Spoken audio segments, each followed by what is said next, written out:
My YouTube friends. I am Purnima Singh. मैं हूँ पूर्णिमा सिंह और मैं करती हूँ टैरो कार्ड रीडिंग। तो नमस्ते, वेलकम, स्वागत है आपका हमारे चैनल टैरो पूर्णिमा फैमिली पर। तो चलिए, एक और दिन और एक और नई रीडिंग आपके लिए आ चुकी है। तो आज जो रीडिंग मैं आपके लिए लेकर के आई हूँ वो ऑफ कोर्स क्या होने वाला है ये आपने पढ़ ही लिया है टाइटल में। कौन सी बात है जो आपके पार्टनर सोच रहे हैं मगर आपके साथ शेयर नहीं कर पा रहे हो, कि ऐसी कौन सी चीज़ है, कौन सी फीलिंग है जो आपके पार्टनर के दिल में तो चल रही है, दिमाग में तो चल रही है, ज़िंदगी में चल रही है, लेकिन आपसे वो कह नहीं पा रहे हैं। ओके, तो यहाँ पे मैंने रखे हैं दो पाइल्स। इधर रखा है मैंने लक्ष्मी जी का पाइल और इधर रखा है मैंने गणपति जी का पाइल। आप किसी भी रिलीजन से हो, किसी भी धर्म से हो, आप इन दोनों पाइल्स में किसी एक पाइल को सिलेक्ट कर सकते हैं। दोनों भगवान को प्रणाम करके, उन दोनों को याद करके बस भगवान से दुआ कीजिए कि ये रीडिंग आपसे रेजोनेट करे एंड अपने पाइल को सिलेक्ट कीजिए। आप जितने बेहतर तरीके से अपने पाइल को सिलेक्ट करते हो, रीडिंग उतनी बेहतर आती है और आपसे बहुत ज़्यादा रेजोनेट करती है।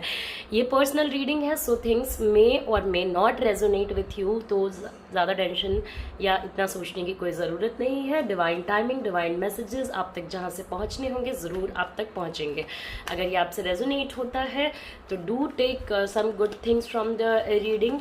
That's it. अभी मैं आपको समय दे रही हूँ, अपने पाइल को सेलेक्ट कीजिए, फिर हम लोग अपनी रीडिंग को स्टार्ट करेंगे। लाइव शफलिंग करके आपके कार्ड्स निकालूंगी मैं।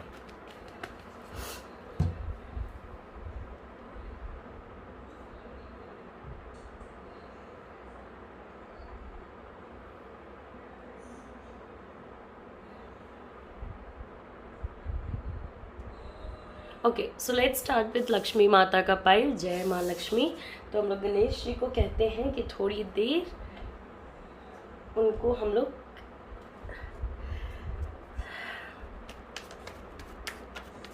ओके तो जिन लोगों ने लक्ष्मी माता का पाइल सेलेक्ट किया है, यानी पाइल 1 सेलेक्ट किया है, उन लोगों के पार्टनर उनको क्या करना चाहते हैं, लेट्स सी। ओके, तो फर्स्ट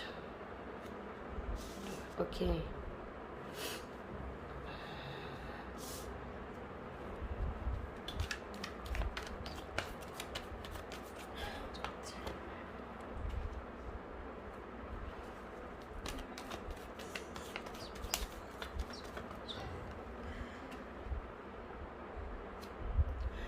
ओके तो समवेयर मुझे जो एनर्जी नज़र आ रही है काफ़ी ब्लॉक्ड नज़र आ रही है।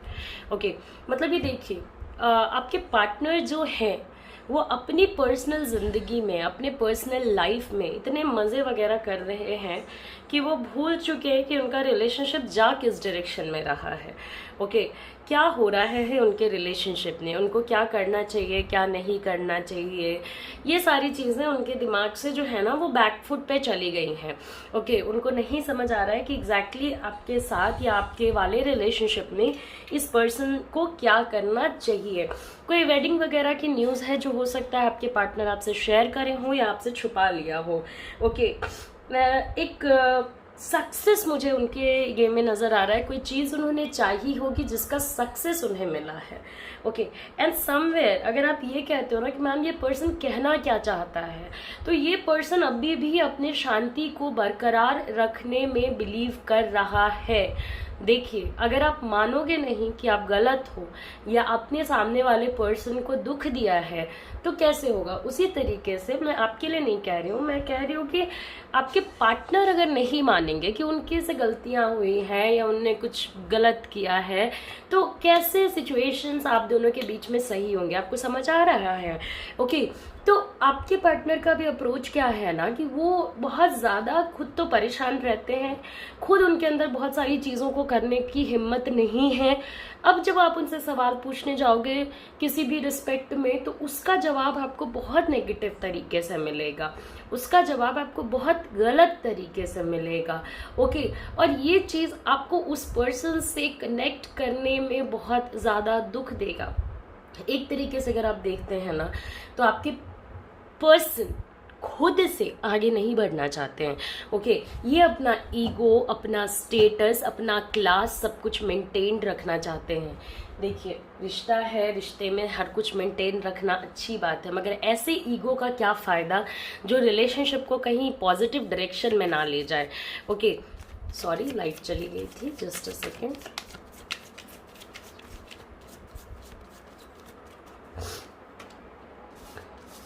ओके, तो ये जो पर्सन है ना, ये पर्सन जिसके बारे में भी आपने सोचा है, ये पर्सन है बहुत ज़्यादा टाइसी, इन पे यकीन आप नहीं कर सकते हो। ओके, क्योंकि ऐसे लोग बहुत बहुत सारे रिलेशनशिप्स में जाते हैं या बहुत सारी अच्छी अपॉर्चुनिटीज़ देख देख करके इधर उधर निकलते रहते हैं। कोई देखिए, कोई ऐसा ज़रूरी नहीं है कि अगर आपके पार्टनर जो हैं वो बस रिश्ते रख रहे हैं या बस अफेयर कर रहे हैं तभी आप उनको गलत कहोगे। अगर इनके लाइफ में कोई बेटर अपॉर्चुनिटी आई, चाहे वो नौकरी से आई या जिस भी डायरेक्शन से आई, जहाँ से भी इनको लगा अरे मेरे ज़िंदगी में कुछ अच्छा हो सकता है, ओके, चाहे फैमिली के साथ डिसीजन पे खड़े रहने के लिए, अरेंज मैरिज करने से मेरे से सब खुश रहेंगे, मुझे बहुत प्रेजिंग मिलेगा, मुझे बहुत अच्छा लगेगा, ओके, मेरी फैमिली मेम्बर्स मेरे से खुश होंगे और मुझे काफ़ी ज़्यादा बेनिफिट्स भी मिलेंगे, तो आपके पार्टनर उन लोगों में से हैं जो हमेशा बेनिफिट्स देखते चलते हैं। कहीं ना कहीं ये आपसे कह नहीं पा रहे हैं, मगर आपसे भी ये किसी ना किसी टाइप का बेनिफिट देख करके ही जुड़े थे। अब वो आपको डिसाइड करना होगा कि आपके केस में वो बेनिफिट क्या है, क्योंकि आपके लिए वो बेनिफिट पर्सनल भी हो सकती है, फिजिकल भी हो सकती है एंड मनी वाइज भी हो सकती है। बहुत लोगों के पार्टनर यहाँ पे कह रहे होंगे नहीं नहीं, I love you and I live with you and I do this, और बहुत लोगों के पार्टनर कह रहे होंगे मुझे समय दो, मैं सोचना चाहती हूँ या मैं सोचना चाहता हूँ, मुझे क्या करना है, मेरी ज़िंदगी अभी इन कंट्रोल नहीं है। ओके, तो मैं बता देती हूँ कि चाहे आपके पार्टनर जो भी बोल रहे हों, जो भी कर रहे हों, at the end of the day वो आपको लेकर के बहुत ज़्यादा श्योर नहीं हैं, और यही रीज़न है कि वो बहुत ज़्यादा इन एंड आउट करते रहते हैं। यही रीज़न है कि वो हमेशा ही किसी ऐसे सिचुएशन में रहते हैं कि भाई क्या किया जाए, कहाँ ले जाया जाए इस रिलेशनशिप को। वो चाहें तो इस रिलेशनशिप को बहुत अच्छे से चला सकते हैं, बहुत बेहतरीन तरीके से रख सकते हैं, मगर चाहें तब तो, बिकॉज वो ऑलरेडी किसी ऐसे पर्सन को जानते हैं या किसी पर्सन के कांटेक्ट में हैं जो उनको बहुत नेगेटिव थॉट्स दे रहा है। हर किसी के लिए ये केस फॉलो अप नहीं करेगा, किसी किसी के लिए आपके खुद के पार्टनर ही बहुत नेगेटिव है या आपके रिलेशनशिप में काफ़ी नेगेटिविटी आ गई है जिसकी वजह से आपके पार्टनर मूवमेंट नहीं करना चाहते हैं। देखिए, अगर आप मेरी कार्ड्स का अगर सजेशन मानते हो तो मैं तो यही कहूँगी कि आप देख लीजिए कि आप एक अपॉर्चुनिटी देख के चलने वाले पर्सन के साथ रहना चाहते हो या नहीं। आप एक सिचुएशन देख करके कि लाइक ऊपर नीचे कर रहा है ये पर्सन, कभी इमोशनल लाइफ को स्टेबल नहीं रहने दे रहे हैं, इस टाइप के इंसान के साथ आप एक्चुअली रहना चाहते हो या नहीं। एक ऐसे इंसान के साथ आप रहना चाहते हो या नहीं जो अपना ईगो छोड़ने को तैयार नहीं है, चाहे रिश्ता छूट जाए। ओके, और ऐसे पर्सन के साथ रहने को तैयार हो या नहीं जो वर्बल, फिजिकल, किसी भी टाइप के अब्यूजिव सिचुएशन में जा सकता है। ओके, बहुत टॉक्सिक है ये पर्सन, ये आपसे कुछ कहे इसका आपको ही मौका नहीं देना चाहिए। ओके, हालांकि अगर आप मौका देना चाहते हो तो ये कहीं ना कहीं, देखिए इनका जो है ना, ये आपको बोल नहीं पाएंगे, मगर इनको चाहिए भाई जिंदगी में काफ़ी सारी अपॉर्चुनिटी, अच्छी से अच्छी, बेहतर से बेहतर। ओके, चाहे नौकरी में हो, पर्सनल जिंदगी में हो, परिवार वालों में भी, जिस परिवार मेंबर का ज़्यादा चलता है ये उसी के साइड पे ज़्यादा रहेंगे। ओके, एंड पर्सनली भी ये बहुत ज़्यादा ये चीज़ को देख करके चलते हैं कि मेरा फ़ायदा किस में है। ओके, तो बहुत ज़्यादा फ़ायदा देखने वालों के साथ फिर बहुत मुश्किल हो जाती है ज़िंदगी में आके, मगर उससे पहले उनके जो रिलेशनशिप्स होते हैं जो अच्छे बन सकते थे वो अच्छे नहीं बन पाते है। ओके, तो ये बहुत इन एंड आउट करने वाला पर्सन है। ये अगर आपको ये कह रहे हैं ना कि ये आना चाहते हैं, इनके मन में एक्चुअली क्या है ना कि आप इनके साथ रिलेशनशिप तो रखो मगर सीरियस ना रहो, आप इनकी बात तो मानो मगर इनसे कुछ एक्सपेक्टेशन मत रखो। इस टाइप का रिलेशनशिप आप कैसे मेंटेन करने का सोच रहे हो मुझे नहीं समझ आ रहा है। ओके, कि आप इनसे बात तो करो मगर कुछ ऐसा ना बोलो जो इनको हर्ट ना कर जाए। ओके, या हमेशा इनके इशारों पे चलो, और दिन ब दिन ये जो प्रॉब्लम्स है ना आपकी बढ़ी हैं। ओके, पहले ही आपको प्रॉब्लम्स उतनी ज़्यादा इम्पैक्ट नहीं करती थी, अब क्या है कि हर स्टेप पे जैसे कहते हैं ना कि शायद आखिरी ये प्रॉब्लम हो जो आपके रिलेशनशिप में आ रही हो, ये सोच सोच करके आप इस रिलेशनशिप में आगे बढ़ते गए और ये पर्सन पीछे हटते गया, एंड इस पर्सन को ऐसे भी बहुत अच्छी अच्छी अपॉर्चुनिटीज़ मिलते रहती हैं, और अब ये चीज़ आपके माइंड को मेंटली इम्पैक्ट करना शुरू कर चुकी है। ओके, तो ये कहना तो आपको यही चाहेंगे कि भाई आप भी ऑप्शन बन के रहो, कोई और भी ऑप्शन बन के रहे, और सबके साथ आप रहो।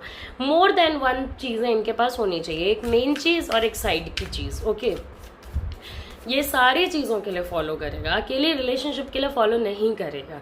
अब कोई ज़रूरी नहीं है कि ये पर्सन 2 रिलेशनशिप में रहे। 2 रिलेशनशिप में अगर ये नहीं भी हैं तो उनके रिलेशनशिप में क्या हो रहा है इसका डिसीजन कोई थर्ड पर्सन ले सकता है। तो उस तरीके से हर किसी के लिए कोई ज़रूरी नहीं है कि एक्स्ट्रा गर्लफ्रेंड बॉयफ्रेंड ही हो, कोई दूसरी थर्ड पार्टी या कोई दूसरा थर्ड पार्टी होने के भी चांसेस यहाँ पे काफ़ी ज़्यादा बनते हैं। ओके, तो उनका आपसे यही कहना है कि जितने भी चाहे मुश्किलें आएँ, जितने भी चाहे मैं ऑप्शंस रखूँ, यू शुड कम, आप इनके साथ रहो। ओके, क्योंकि आपको समझना चाहिए कि आप परमानेंट हो, ये इनकी थिंकिंग है, मेरी थिंकिंग नहीं है। ओके, कि आप परमानेंट हो, परमानेंट को तो थोड़ी दिक्कतें आती हैं। ओके, तो ऐसे परमानेंट को दिक्कत विक्कत सह के रह जाना चाहिए। ओके, एंड घर का बाहर का सिचुएशंस अलग होना चाहिए, एंड आप इनके पर्सनल लाइफ में इंटरफेयर ना करो, या आप इनके दोस्त में कहाँ जा रहे हैं, क्या कर रहे हैं, ड्रिंक कर रहे हैं, इलीगल चीज़ें कर रहे हैं, इस पे इंटरफेयर ना करो। तो इस टाइप का एक सिचुएशन है। मुझे तो ये रिलेशनशिप आपके लिए अच्छा नहीं लगता है। फिर भी अगर आप कंटिन्यू करना चाहते हो तो मैनिफेस्ट कीजिए पॉजिटिव एनर्जी अपने रिलेशनशिप में, अपने पर्सन को बोलिए कि थोड़ा ज़्यादा सेटल होने की कोशिश करो चीज़ों के साथ। हमेशा अच्छे अच्छे अच्छे अच्छे के पीछे भागेंगे ना तो एक दिन ऐसा गिरेंगे कि उन्हें पता भी नहीं चलेगा कि उनकी गलती क्या थी। ओके, आज ये अच्छा है कल वो अच्छा है, तो हर दिन कितना भागेंगे, तो फिर लाइफ कैसे सेटल होगी। तो आई होप कि आपको मेरी ये रीडिंग पसंद आई होगी। ऑल्दो ये डिफ़िकल्ट रीडिंग रही, मुझे भी बुरा लगा ये रीडिंग करके, मगर मैं आपको झूठ डिलीवर करूं इसका कोई लॉजिक नहीं बनता है।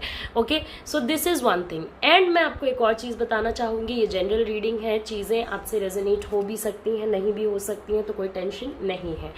तो अगर आप मेरे से पर्सनल रीडिंग लेना चाहते हो तो आप मेरे व्हाट्सएप के नंबर जो आपके स्क्रीन पे आ रहा है उस पर कॉन्टैक्ट कर सकते हो। नमस्ते, अपना ख्याल रखें, अच्छे से रहें, take care, see you soon, see you again. तो अब हम लोग लक्ष्मी जी को नमस्कार करके अपने दूसरे पाइल पे जाते हैं जो कि है हमारा गणपति जी का पाइल। ओके, तो हम लोग गणपति जी का नाम लेकर के अपनी रीडिंग को स्टार्ट करते हैं कि आई होप आपके साथ ये जो रीडिंग है वो रेजोनेट करे। ओके, एंड डिवाइन आपको जो मैसेज देना चाहते हैं वो आप तक पहुँचे। आपके पार्टनर आपको क्या कहना चाहते हैं जिन लोगों ने पाइल 2 सेलेक्ट किया है। Okay, what is your partner trying to tell you, आपको वो क्या बताना चाहते हैं, आपके साथ क्या शेयर करना चाहते हैं, ये हम लोग निकालने की कोशिश करेंगे। ओके, सो बेसिकली जिन लोगों ने सेकंड पाइल चुना है उनके पार्टनर, तो ये हमारा एक फ्लिप कार्ड था जो नीचे गिर गया था तो मैंने इसे भी इंक्लूड कर लिया है। ओके, अब हाँ, तो बेसिकली जिन लोगों ने सेकंड पाइल सेलेक्ट किया है उनके जो पार्टनर है ना, उन्होंने अपने दिल को बहुत मनाने की कोशिश करी होगी कि भाई मान जा, ये रिश्ता तेरे लिए अच्छा नहीं था, इसीलिए ये रिश्ता ख़त्म हो गया, मगर वो उनका दिल मानने को तैयार नहीं है। और यही रीज़न है कि आपके पार्टनर मुझे बहुत अफसोस करते हुए नज़र आ रहे हैं। आपके पार्टनर बहुत ज़्यादा दुखी रहते होंगे इंटरनली। ओके, कहीं ना कहीं आपके पार्टनर जो हैं वो ओपनली आपके साथ शेयर करना चाहेंगे कि उनको क्या दिक्कत हो रही है, क्या अफसोस हो रहे हैं। ओके, क्या चीज़ें हैं जो उन्होंने गलत की जिसका उनको अफसोस हो रहा है। तो आपके पार्टनर अपना रिग्रेट दिखाना चाहते हैं, मगर वो जिस स्थिति में है, जिस सिचुएशन में है, उसमें वो नहीं दिखा सकते हैं, क्योंकि ऑलरेडी सोसाइटी में उनका एक इमेज बना हुआ है। वो ऑलरेडी एक टाइप के पर्सन है, वो उस टाइप के पर्सन होने से पीछे नहीं हट सकते हैं। ओके, वो उस तरीके के होने से पीछे नहीं हट सकते हैं। और यही रीज़न है कि कुछ बातें वो आपसे बोलते हैं और कुछ बातें अपने तक रख लेते हैं। आप किसी ऐसे पर्सन को फाइंड आउट कीजिए जो कि जिसको आपके पार्टनर बहुत सारी चीज़ें अपने पर्सनल लाइफ के बारे में बताते हैं। अगर वो पर्सन सच बोलेगा तो वो आपको बता देगा कि अकेला ही अकेला ये पर्सन बहुत ज़्यादा घुट रहा है, ओके, हो सकता है आपके पार्टनर मैरिड हो, या उनकी किसी से मैरिज होने वाली हो, या उनके लाइफ में ऑलरेडी कोई है, उससे कोई लेना देना नहीं है। आपके पार्टनर को आपके वाले एनर्जी में बहुत सारे रिग्रेट्स हैं, बहुत सारी बातें हैं जो बुरी लगती हैं, बहुत सारी चीज़ें हैं जो वो आपसे आपके सामने रखना चाहते हैं, मगर वो खुद में श्योर नहीं है कि अगर उन्होंने बोला तो आपका रिएक्शन कैसा आएगा। तो वो शांत रहना बेहतर प्रेफर कर रहे हैं। वो किसी पर्सन की हेल्प भी लेना चाहेंगे जो कि उनकी हेल्प कर दे, मगर फिर वहाँ पे भी ना, जैसे अगर इनको पता चल गया कि हाँ ये पर्सन है जो मेरी हेल्प कर सकता है, वहाँ पे भी कुछ दिन बाद ये अनश्योर हो जाते हैं कि क्या मुझे उनकी हेल्प लेनी चाहिए या नहीं।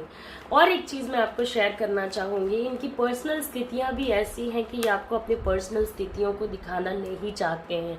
इनको ऐसा लगता है कि क्या आप उन्हें एक्सेप्ट करोगे या नहीं करोगे। तो बहुत सारी बातें हैं, बहुत टाइम्स पे वो आपसे ये कहना चाहेंगे कि आपको और उनको एक रिश्ते में आ जाना चाहिए। बहुत टाइम्स पे वो आपकी हेल्प चाहेंगे, चाहे पर्सनल हो, इमोशनल हो, मेंटल हो या मनी वाइज हो। हर किसी के पार्टनर सारे डिमांड्स तो नहीं रखेंगे, मगर हाँ हो सकता है कि आपके पार्टनर आपसे इमोशनल डिमांड रखे, या आपसे पर्सनल डिमांड रखें, या आपसे फाइनेंशियल डिमांड रखें। ओके, मगर आपके पार्टनर को आपकी किसी टाइप की हेल्प की ज़रूरत है जो वो नहीं बोल पा रही, क्योंकि वो श्योर नहीं है ओके कि अगर इन्होंने मांगा या कुछ बोला तो क्या होगा। मे बी वो कुछ ऐसी चीज़ों में फंसे हैं। अब देखिए, बाहर से अगर उन्होंने आपको दिखा दिया है कि उनकी ज़िंदगी तो काफ़ी परफेक्ट है, तो अंदर से तो आपको नहीं बता सकते ना भाई कि उनके ज़िंदगी में भी प्रॉब्लम्स चल रही हैं, या दिक्कतें चल रही हैं, या बहुत सारे इश्यूज़ हैं। ओके, कुछ पास्ट डिफ़िकल्ट सिचुएशंस चले हैं जिसका रिकवरी अभी तक नहीं हुआ है, फाइनेंशियली स्थितियाँ अच्छी नहीं चल रही हैं, फैमिली में प्रॉब्लम्स होने के काफ़ी चांसेस हैं। तो वो आपसे हेल्प चाहते हैं, वो अपने रिग्रेट की एनर्जी को आपसे साझा करना चाहते हैं, दिखाना चाहते हैं, मगर नहीं दिखा पा रहे हैं क्योंकि उनके अंदर भी डर है। वो डर जो कि आप बहुत आसानी से, या कोई भी पर्सन बहुत आसानी से उनके अंदर से नहीं निकाल सकता है। ओके, इनके लिए जानते हैं क्या है? इनके लिए सबसे बड़ी दिक्कत ये है ना कि इनके ऊपर काफ़ी कम उम्र से काफ़ी ज़्यादा रिस्पॉन्सिबिलिटीज़ आ रखी हैं। ओके, अब उस सिचुएशन में इनको ऐसा लगता है कि अगर मैं हटा या अगर मैं हटी तो कहीं ना कहीं लोग मुझे रिस्पॉन्सिबल मानेंगे कि मैंने अपनी ड्यूटी अच्छे तरीके से नहीं निभाई। ओके, अपनी चीज़ें अच्छी तरीके से नहीं करी। कोई है, मतलब इस चीज़ को आप सेंस करने की कोशिश कीजिएगा कि आपके पार्टनर का माइंड बहुत चेंज होता है। जिस टाइप के ये पर्सन है उस टाइप के पर्सन का माइंड चेंज होना बहुत मुश्किल बात है। ओके, मगर बहुत टाइम्स पे ना आपको ऐसा लगेगा जैसे ये वही पर्सन है जिसे मैं जानती हूँ, या ये कोई और पर्सन है। ओके, क्या ये वही इंसान है जो मेरे से एक्चुअली अटैच्ड है, या कोई कुछ और है सिचुएशन में। ओके, तो बिहाइंड दिस सीन इस पर्सन के माइंड के कोई कुछ चेंजेस ला रहा है। ये खुद भी इनकी एनर्जी हो सकती है, अपनी पर्सनल सिचुएशंस हो सकती हैं, या फॉर दैट मैटर कोई दूसरा इंसान भी हो सकता है। ओके, मगर आज के डेट में वो चाहते हैं कि आप उनकी मजबूरियों को समझो। वो नहीं कह पा रहे हैं आपसे, वो नहीं दिखा पा रहे हैं कि वो आपके बिना इमोशनली ब्रेक कर जाएंगे, आपके हेल्प के बिना उनकी ज़िंदगी मुश्किल हो जाएगी। देखिए, कुछ ऐसे लोग होते हैं, कुछ ऐसे सिचुएशंस होते हैं जहाँ पे की स्थितियाँ अगर बहुत भी ख़राब होंगी तो बहुत ज़्यादा ख़राब नहीं होंगी, मगर ऐसे लोगों की स्थिति जनरली ख़राब होती नहीं है, तो थोड़ी भी ख़राब होने से ये लोग बहुत ज़्यादा घबरा जाते हैं। ऑल्दो ये सारी रिस्पॉन्सिबिलिटीज़ पूरी करेंगे, एंड बार बार आपको इस चीज़ के साथ एडजस्ट करके चलना पड़ेगा कि इनकी ज़िंदगी में और भी चीज़ें हैं जो इन्हें करनी है। ओके, या और भी चीज़ें हैं जिनका अकाउंटेबिलिटी इनके सर के ऊपर है, और अगर वहाँ से वो पीछे हटते हैं तो ऑफ कोर्स इन्हें बहुत सारे जवाब देने होंगे, इन्हें बहुत टाइम्स पे दुनिया से फाइट करना होगा, और इनकी बहुत ज़्यादा शेमिंग भी होगी कि आपने अपने रिस्पॉन्सिबिलिटीज़ नहीं उठाए या नहीं पूरे किए। ओके, तो अब ये पर्सन अपने रिलेशनशिप को देखने के बावजूद भी कुछ कह नहीं रहा है, क्योंकि ये एक दूसरे सिचुएशन में फंसा हुआ है। ओके, बहुत अंदर से इनको दुख होता होगा, बहुत टाइम्स पे इनका जो वो होता है ना कंट्रोल अपने ऊपर, वो टूट जाता है। बट इनको नहीं हिम्मत पड़ रही है कि आगे से आके सामने से आके आपको कुछ बोल सके। ओके, ऑफ कोर्स मुझे आपके रिलेशनशिप में किसी टाइप का कोई डिवाइन कनेक्शन नज़र आ रहा है एंड आपको मैनिफेस्ट करना चाहिए। ओके, सी इनको रीच आउट करने की कोशिश कीजिए इनके फ्रेंड्स के थ्रू या इनके फैमिली के थ्रू, क्योंकि ये पर्सन आपके बिना कभी खुश नहीं रहेगा। ये पर्सन अपने ज़िंदगी को बेहतरीन तरीके से जिएगा, चीज़ों को नॉर्मली करेगा, सब कुछ हैंडल करेगा, धीरे धीरे अपने अंदर चेंजेस भी लाने की कोशिश करेंगे। ओके, आगे कल का भी सोचेंगे, बट ये पर्सन वैसा खुश नहीं रहेगा कभी भी जैसा ये आपके साथ थे। ओके, इनकी आदत है ये आगे की ज़िंदगी के बारे में सोच के चलते हैं। बहुत बर्डन्स है, बहुत ज़्यादा, आप नहीं इमेजिन कर सकते हो इतनी रिस्पॉन्सिबिलिटीज़ हैं, इतने सिचुएशंस हैं। इस पर्सन का अपनी मॉम से कोई बहुत डिवाइन कनेक्शन मुझे दिखाई दे रहा है। ओके, सो मॉम के साथ इनका अटैचमेंट बहुत ज़्यादा हो सकता है। बहुत सारे लोगों के पार्टनर की मॉम नहीं होंगी एंड बहुत सारे लोगों के पार्टनर को अपने पार्टनर की मॉम से प्रॉब्लम हो सकता है, इस बात का ध्यान रखें। ओके, एंड और एक चीज़ जो मैं आपको कहना चाहूँगी कि ये आपसे अगर अभी कुछ कह पाते तो सबसे पहले तो ये बहुत सारी चीज़ों के लिए सॉरी बोलते, उसके बाद ये आपको समझने की क्षमता देना चाहते कि आप इनकी ज़िंदगी को समझो, आपने किस सिचुएशन में किस स्थिति में इस पर्सन से प्यार किया था उसको समझो। ओके, आपने क्या सच्चाइयों को एक्सेप्ट करके प्यार किया था उसको समझो। कुछ प्रॉब्लम्स को इग्नोर करने के लिए कहते, थोड़ा कम ओवर थिंकिंग करने के लिए कहते एंड यकीन रखने के लिए कहते एक बेहतर टुमारो पे, एक बेहतर कल पे। ओके, कि भाई यकीन करो कि एक बेहतर कल आएगा जो आपके और इनके लिए और बेहतर चीज़ें लेकर के आएगा और बेहतर सिचुएशंस लेकर के आएगा। तो आई होप मुझे कमिंग टाइम में आप दोनों के बीच में कुछ ऑन गोइंग कनेक्शंस नज़र आ रहे हैं, कुछ अच्छे कनेक्शंस नज़र आ रहे हैं। आने वाला समय आप लोगों के लिए स्पेसिफिकली अच्छा हो सकता है अगर ये पर्सन हेल्प मांगते हैं, और अगर आपके अंदर क्षमता है हेल्प करने की तो मैं तो सजेस्ट करूँगी कि आपको इस पर्सन को हेल्प कर देना चाहिए। हमारा दिया हुआ हेल्प किसी के लिए बड़ा हो या छोटा हमारे कार्मिक अकाउंट में ज़रूर जाता है। आज हम हेल्प करेंगे, कल हमारी कोई और हेल्प करेगा। तो let the cycle go on, never forget that karma is going to act. I hope कि आपको मेरी रीडिंग जो है वो पसंद आई हो। ये जनरल रीडिंग हमारी चीज़ें आपसे रेजोनेट हुई भी होंगी, नहीं भी हो सकती हैं। अगर आप मेरे से पर्सनल रीडिंग लेना चाहते हो तो आप मेरा व्हाट्सएप नंबर जो आपके स्क्रीन पे है उस पर मुझे कॉन्टैक्ट कर सकते हो। नमस्ते, अपना ख्याल रखें, अच्छे से रहें, take care, see you soon, see you again, bye bye.